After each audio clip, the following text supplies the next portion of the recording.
చేయండి. అపారమైన సత్పురుషుల మహిమను శాంతం ఎవరు వర్ణించలేరు. మరి నాకు ఏ అర్హత ఉంది లేదని నాకు బాగా తెలుసు. నా అహంభావాన్ని సాయి తమ వాత్సల్యంతో తొలగించారు. సాయి ఎవరి ద్వారానైనా తమ వైభవాన్ని తామే వర్ణింపచేసి భక్తులతో శ్రవణం చేయిస్తారు.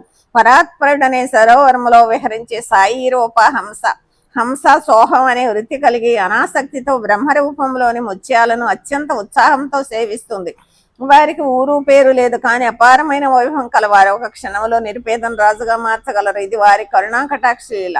ఈ పరతత్వ జ్ఞానావతారం పేరు ప్రతిష్టలకు దూరంగా ఉండి అనేక రకాల అనుభూతులతో సాక్షాత్కారాన్ని కలగజేస్తారు. తాము అనుగ్రహించిన వారికి వారు తమ వివిధ రూపాలను చూపుతారు. అపూర్వమైన అసంఖ్యాక సంఘటనలను సృష్టిస్తారు. వారి అపార మహిమను వినండి. వారిని ధ్యానంతో తెలుసుకునేవారు లేదా భక్తిగా కీర్తించేవారు ఏ లోటు లేకుండా పూర్తిగా రక్షింపబడతారు. సాయికి